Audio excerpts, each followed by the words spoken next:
Hey guys, so today we're going to go over the basics of a cover letter. So the first thing that we're going to go to do is go to the Walsh website and go to experiential learning, scroll down and go to the Career Center website, scroll down one more time and go to resources. And this will take you to a page full of resources that students have access to. So this can be for anything for the resume, the interview. We're actually going to click on the one for the cover letter.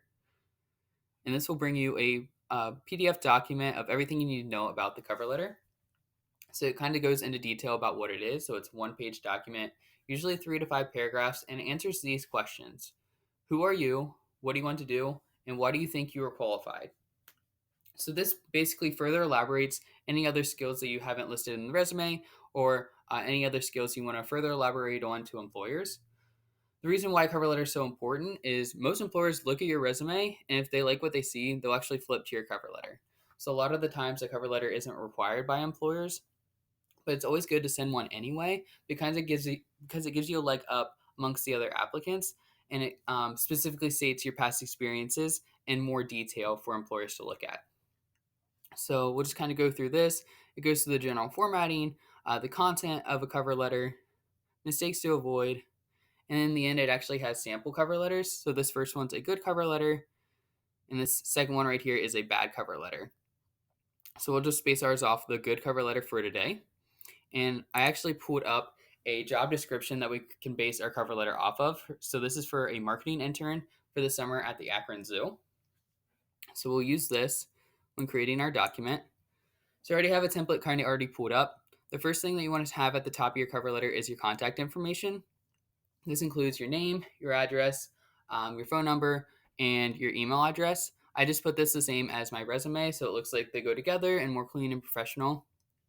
The next thing that you want to put is the date that you're writing your cover letter. And then you also want to include who you're actually writing to. So in the end here, it actually says to put all application materials towards this person at this address. So we just put Elena Bell here and then her address. Some job descriptions don't actually state a person specifically. So you can just write the company and the company's address here. And then in terms of addressing your cover letter, you always want to have that address here at the top. If you don't have the person that you're addressing it to specifically, just say Dear Hiring Committee or something along those lines. So the first paragraph here, you don't actually have to include these numbers in your cover letter. I just did this to tell your paragraphs apart easily.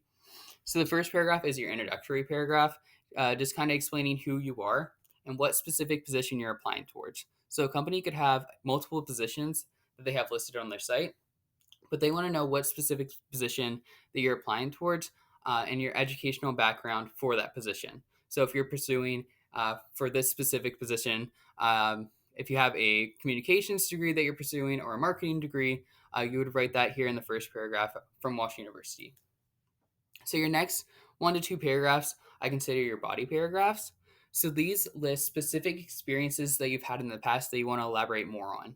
So you want to state the experience, duties performed, skills learned, and how these skills will apply to you. So if you want to look back at the job description, it said candidates should possess skills in written or in oral communications.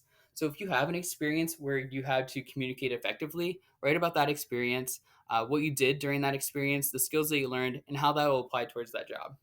So maybe that can be the first body paragraph, and then your second body paragraph can go into how you are organized. So if you actually set up an event, you can kind of talk about the logistics behind that, the duties performed, skills learned, and again, how those skills will apply for this new job. Each cover letter should be specific towards each job description that you have. And they just want to kind of go more into detail of the specific skills that you've had in the past. So your last little paragraph here should be a thank you paragraph, and it's just stating why them, why that company, what company mission and values are relevant toward you, and why do you think you would be a great person at that company.